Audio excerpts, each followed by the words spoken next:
আসসালামু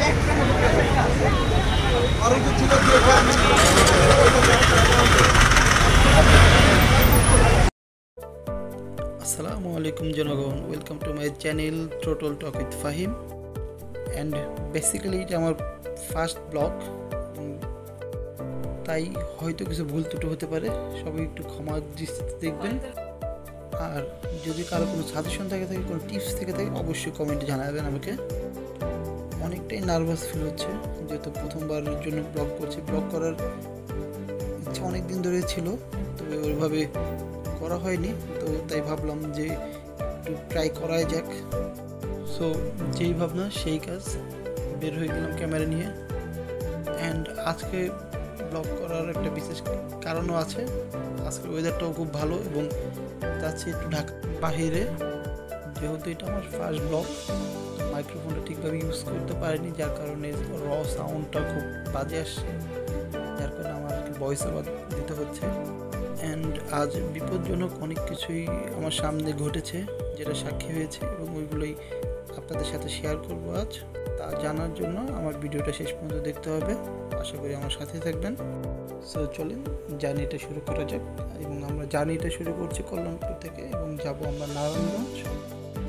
প্রথম যে দুর্ঘটনা ঘটে সেটা হলো যে ভাইয়াটির সাথে ভিডিও আগে দেখছেন, সে কর্নারি করার সময় খুবই স্বল্প জায়গা নিয়ে কর্নারি করছিল, যার কারণে আর কোনো সাথে দুর্ঘটনাটি ঘটে। উনি বাইক ব্যালেন্স করতে না পেরে এখানে পড়ে যায় এবং আশেপাশে মানুষ যারা ছিল তারা তাকে ধরে সাহায্য করছিল। এবং আলহামদুলিল্লাহ ভাইয়ার তেমন কোনো ক্ষতি হয়নি। আমরা কথা বলেছি তার সাথে, তাকে আমরা সাজেশন দিয়েছি যে কীভাবে আর কর্নারিংটা করতে হবে। কর্নারিংটা খুব ইম্পর্টেন্ট, সেক্ষেত্রে আপনি প্রপার স্পেস না থাকলে আপনার বাইক ইমব্যালেন্স হবেই। আমরা ভাইকে সাহায্য করেছিলাম, সেটার ভিডিও ক্লিপটা আমরা ইচ্ছা করে দিইনি, কারণ আমরা চাইনি সে কোনো বিপদকর পরিস্থিতিতে পড়বে। তো আমরা আমাদের জার্নিটা আবার স্টার্ট করেছি। সো এটা ছিল আজকের প্রথম দুর্ঘটনা, যেটা ভাইয়ার অসাবধানতার কারণে এটা হয়েছে। এবং এটা মেইন রোডে যদি হতো সেক্ষেত্রে আরও বড় কোনো বিপদের সম্মুখীন হতে হতো, সেহেতু এলাকার রোড থাকার কারণে ওরকম কোনো দুর্ঘটনা ঘটেনি আলহামদুলিল্লাহ। অ্যান্ড আমরা মেইন রোডে চলে আসলাম। এটা এখন কল্যাণপুরে আছে, আমরা মেইন বাস স্ট্যান্ডে। এখান থেকে আমরা এখন রওনা দিয়েছি নারায়ণগঞ্জের জন্য। এবং এখন প্রায় দুপুরের মতো হয়েছিল টাইম। তো আপনারা দেখতে পাচ্ছেন দুপুর, তারপরও আকাশটা বেশ মেঘাচ্ছন্ন, বাতাস ছিল, কোনো রোদ্রের কোনো প্রভাব ছিল না। এই পরিবেশে বাইক চালানোর কতটা মজাদার এবং কতটা ভালো ফিল হয় সেটা একমাত্র বাইকাররাই বুঝতে পারবে। তো আমারও সেরকমই খুব জয়ফুল একটা রাইড হচ্ছিল এটা।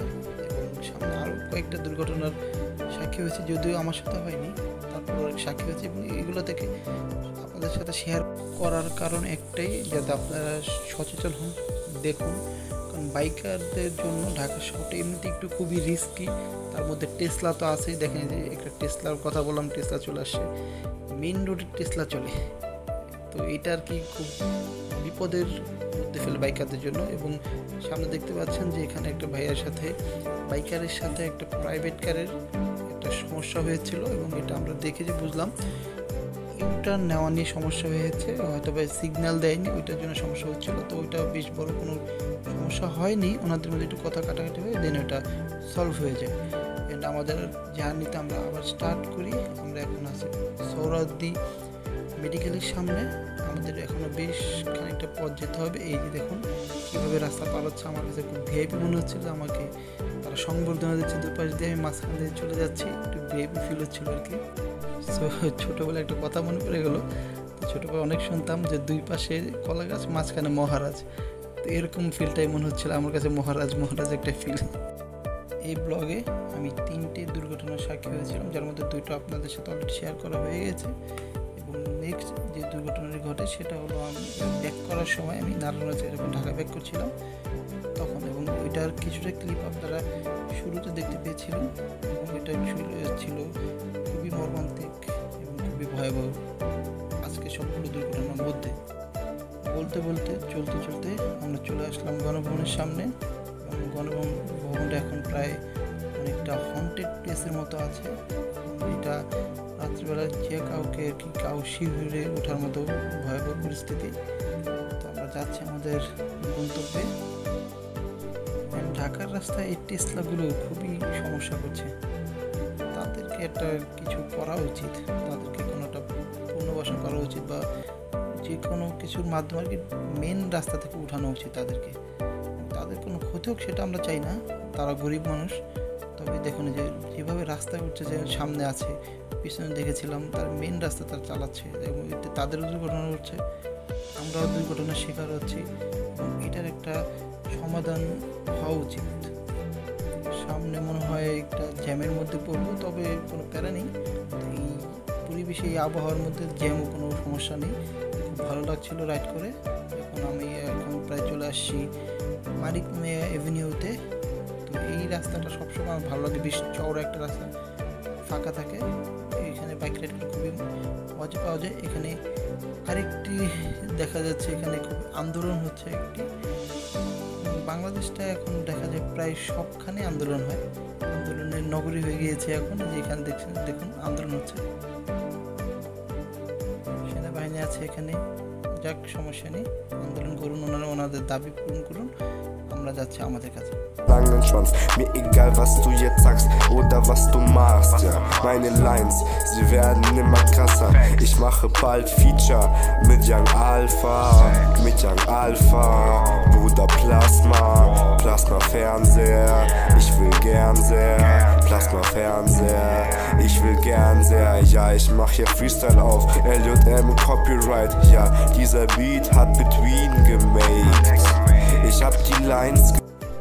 দেখুন ফাঁকা রাস্তায় কীভাবে একটি বাস জ্যামের সৃষ্টি করে, বাসের সামনে রাস্তা প্রায় ফাঁকাই আছে, বাসটা শুধু আর কি রাস্তা আটকে আছে যাত্রী নেওয়ার জন্য।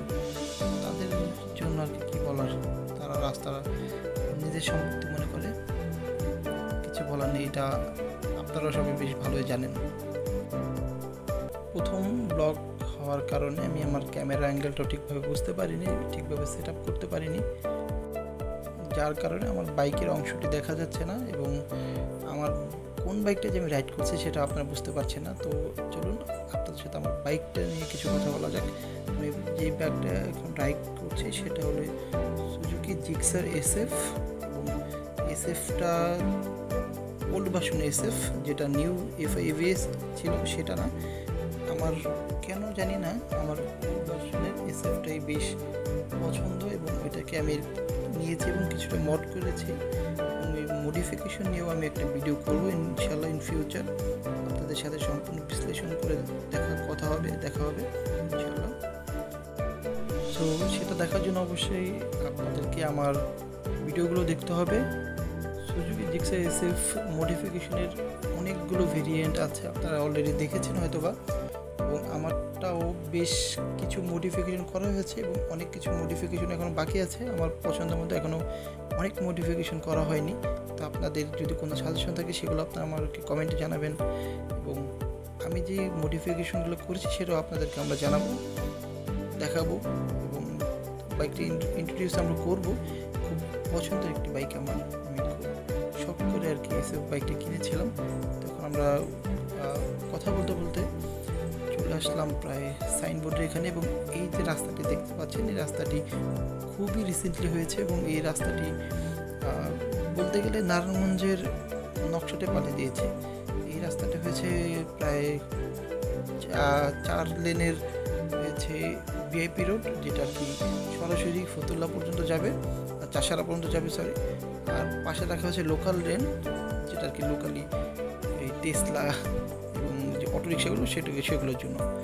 তো আমি সবসময় VIP লেনটা ইউজ করি, সেখানে যেটা ডিরেক্ট লেন, এবং এই লেনটায় বাইক রাইড করা খুবই একটি ফান রাইড, খুবই মজাদার একটি রাইড, এবং যেখানে কোনো অবশ্যই জ্যাম থাকে না। তবে মাঝে মাঝে অনেক লোক রাস্তা পারাপার করে, যার কারণে একটু সাবধানে থাকতেই হয়। তবে এটার রোডটা আমার খুবই পছন্দের এবং বাইকারদের যারা আছেন তাদেরও এই রোডটা বেশ পছন্দ হবে আমার বলে মনে হয়। তো যে কথা ছিলাম আমরা, তো জিক্সার SF বাইকটি, এটি আমার সেকেন্ড বাইক। আমি ফার্স্টে রাইড করেছিলাম অ্যাপাচি 2V, যেটা নেওয়ার সময় খুবই আমার অশান্তি বা যেমন খুবই কষ্টসাধ্য ছিল, কারণ ওই বাইকটি আমার পছন্দ থাকলেও ওই বাইকটি আমার পরিবার থেকে দিতে চাচ্ছিল না, কারণ ওটার অনেক অ্যাক্সিডেন্ট ব্যাকগ্রাউন্ড ছিল।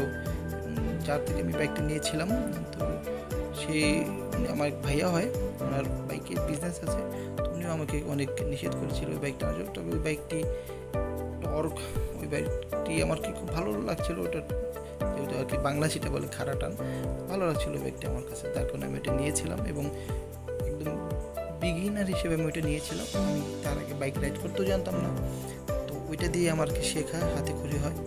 অ্যান্ড ওইটার পরে আমি আমার পছন্দের SF বাইকটি নিই, এবং আমার আলটিমেট যে পছন্দ R15 ভার্সন 3, এটাও ইনশাল্লাহ আমি একদিন নিব, ওটাও আপনাদের সামনে ইনশাল্লাহ ইন্ট্রোডিউস করব। তো আমরা প্রায় চলে আসছি লোকেশনের কাছাকাছি। প্রায় কিছু ভিডিও দেখুন, আমি কিছু মিউজিক অ্যাড করে দিচ্ছি।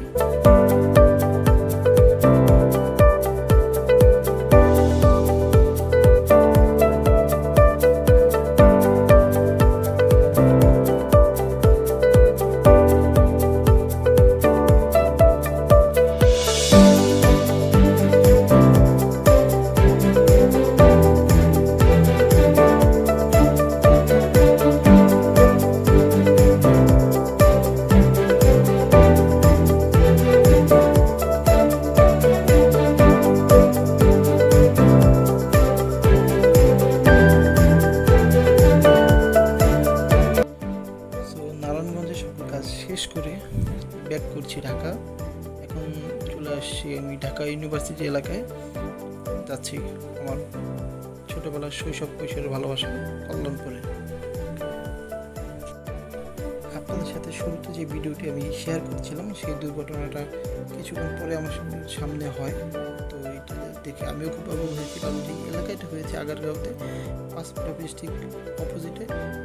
ওই এরিয়াতে এই ধরনের দুর্ঘটনা আগে কখনো হয়েছে বলে আমার মনে হয় না। খুবই ভয়াবহ দুর্ঘটনা ছিল, যদিও কারো কোনো ক্ষতি হয়নি, কোনো মানুষের কোনো ক্ষতি হয়নি, তবে যে কারো ক্ষতি হওয়ার সম্ভাবনা ছিল, খুবই মর্মান্তিক এবং ভয়াবহ ছিল। একটি বাস এই কাভার্ড ভ্যানটাকে আর কি ধাক্কা দেয় উল্টো পথে, এবং দেখতে পান কাভার্ড ভ্যানটা কী অবস্থা, পুরোপুরি উল্টে আছে। এটা যে কারো উপরে পড়তে পারতো, যে কোনো ধরনের দুর্ঘটনা ঘটতে পারতো। এটা আল্লাহর রহমতে বেঁচে গিয়েছে। এবং এই যে বাসটি, এই বাসটির মাধ্যমে দুর্ঘটনাটা হয় এবং ড্রাইভারকে জব্দ করা হয়, এবং সেনাবাহিনী এসে ওখানে পরিস্থিতি স্বাভাবিক করে, এবং কারো কোনো ক্ষতি হয়নি আলহামদুলিল্লাহ।